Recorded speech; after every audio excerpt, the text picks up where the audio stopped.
दो बहुओं का रात में नहाना।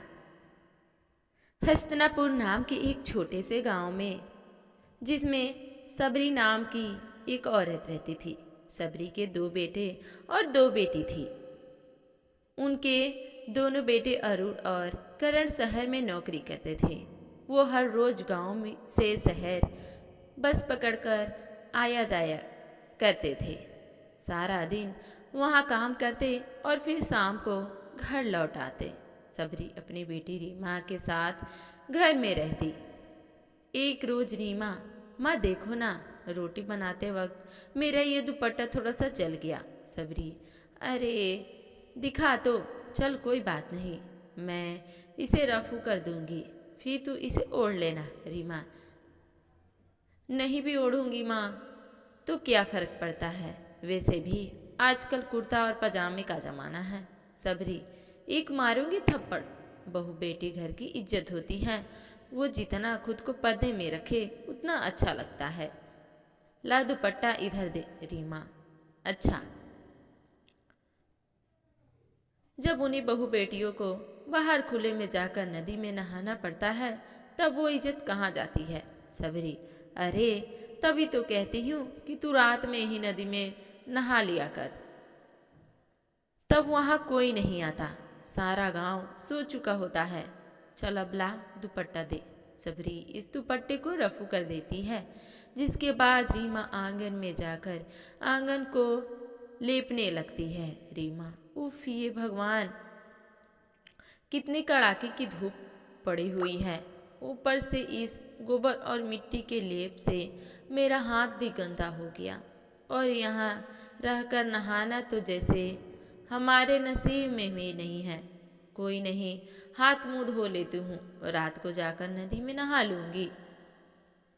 कुछ देर बाद वह घर लौट जाती है और अपनी माँ से कहती है, रीमा माँ, पूरे गांव में सबके घर पर बाथरूम बने हुए हैं, लेकिन बस हमारे यहाँ नहीं है।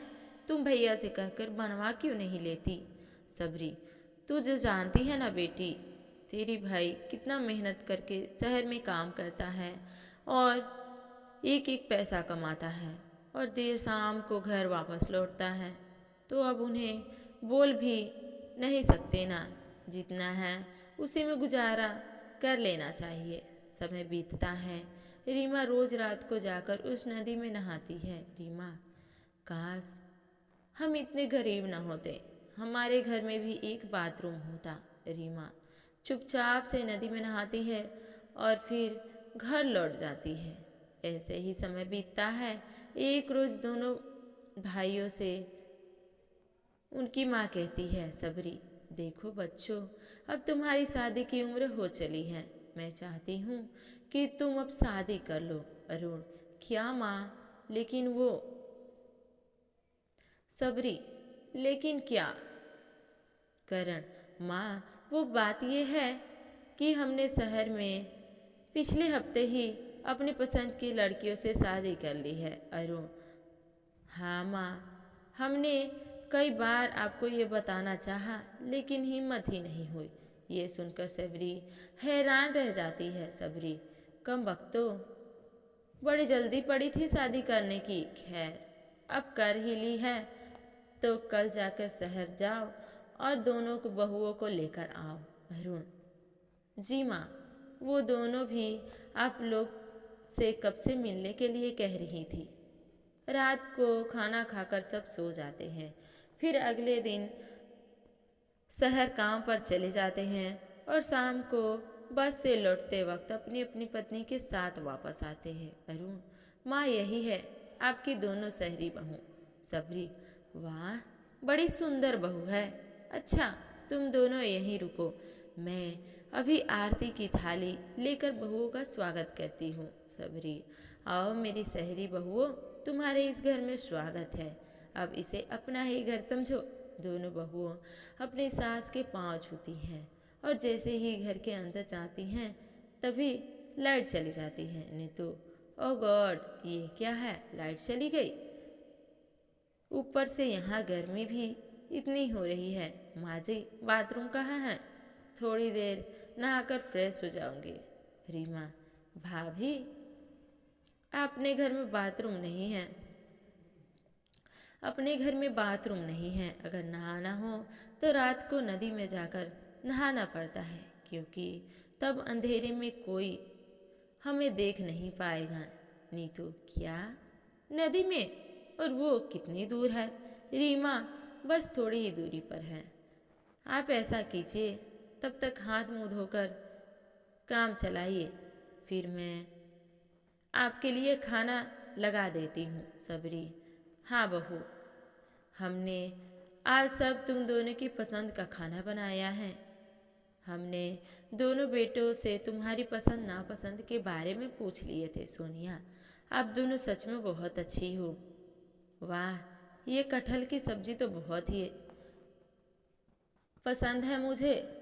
और ये रायता पूरी के साथ, वाह कितना अच्छा लग रहा है खाने में। दोनों बहुएं बड़े शौक से खाना खाती हैं, लेकिन साथ ही वो अपने पतियों की गरीबी देखकर हैरान भी होती हैं।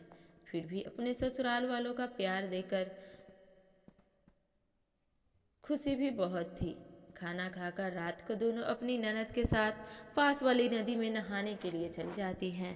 सोनिया, चलो ना रीमा, बिना नहाए नींद नहीं आ रही है, नदी पर लेकर चलो ना। रीमा, ठीक है भाभी। कुछ देर बाद वो तीनों नदी में नहाने चली जाती हैं, लेकिन वहां पहुंचते ही नीतू उनसे कहती है, नीतू, हे भगवान, हम ऐसी जगह पर कैसे नहा सकते हैं जहाँ कोई हमें भी देख सकता है? और अगर किसी ने चुपके से हमारी वीडियो बना ली और सोशल मीडिया पर डाल दिया तो ना बाबा ना। मुझे तो बड़ा अजीब लग रहा है। रीमा, अरे कुछ नहीं होगा भाभी, ये आपका शहर नहीं, हमारा गांव है। यहाँ के लोग बहुत सीधे होते हैं। और रही बात किसी के आने की, तो रात को यहाँ कोई नहीं आता। अब इतना भी मत सोचो, नहीं तो कल का पूरा दिन बिना नहाए बिताना पड़ेगा। अब चलो भी। अपनी ननद के कहने पर दोनों नई नई बहुएं कपड़े उतारकर शरीर पर टावल लपेटकर उस नदी में नहाने के लिए चली जाती है। नीतू, वाह, इस नदी में नहाकर कितना मजा आ रहा है, इस चांदनी रात में ठंडे ठंडे पानी में। सोनिया, सचमुच ये तो शहर के स्विमिंग पूल से भी बहुत अच्छा है। काफी देर तक नहाने के बाद वो फ्रेश होकर घर चली जाती है। ये सिलसिला अगले 5 दिन तक ऐसे ही चलता रहा। फिर एक रात सारा काम निपटाने के बाद दोनों नई बहुएं रीमा के साथ नदी पर चली जाती हैं। लेकिन जब वो नदी में नहा रही होती हैं, तभी नीतू को झाड़ियों के पीछे किसी के होने का संदेह होता है। नीलू, मुझे लगता है वहाँ कोई है। सोनिया, मुझे भी ऐसा लग रहा है। ओ गॉड, मेरे कपड़े कहाँ गए? नीतू, अरे तुम्हारे कपड़े कौन ले गया? तभी नीतू जल्दी से तौलियों में बाहर आती है और नदी के पास पड़ा एक डंडा उठा लेती है और जोर जोर से झाड़ियों में मारती है। आदमी, अरे नहीं, झाड़ी के पीछे एक आदमी निकलता है। नीतू, तेरी इतनी हिम्मत? नीतू, सोनिया, जल्दी से वो डंडा उठा और इसकी इतनी धुनाई कर कि इसका अकल ठिकाने आ जाए। सोनिया और नीतू दोनों उस लड़के को खूब पिटाई करती हैं।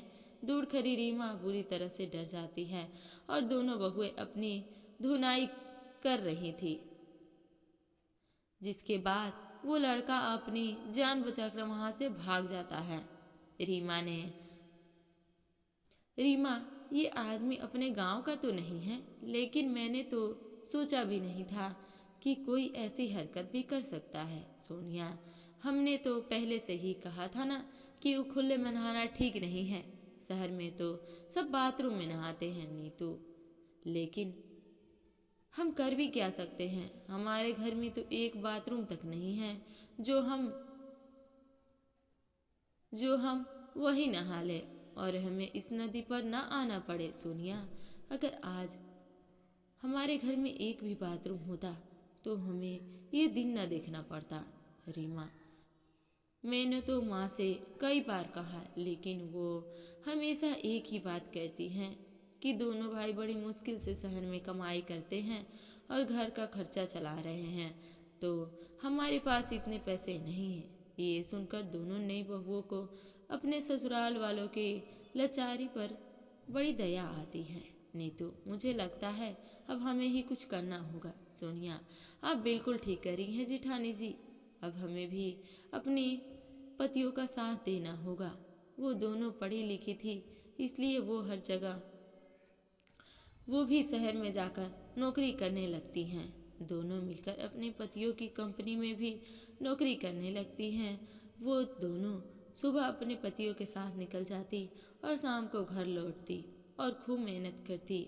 वो सभी मिलकर मेहनत करके फिर थोड़ी थोड़ी करके दोनों बहुएं पैसा जोड़ती हैं और अपने ससुराल में कच्चे घर को पक्का बनवा देती हैं। साथ ही उसमें एक बढ़िया सा बाथरूम भी बनवा देती हैं, जिसके चलते अब उन्हें अब नदी में रात में नहीं नहाना पड़ता है। तो दोस्तों, ये कहानी आप लोगों को कैसी लगी कमेंट बॉक्स में ज़रूर बताइएगा और मेरे चैनल को सब्सक्राइब और वीडियो को भी एक लाइक कर दीजिएगा। मिलते हैं नेक्स्ट वीडियो में, तब तक के लिए धन्यवाद।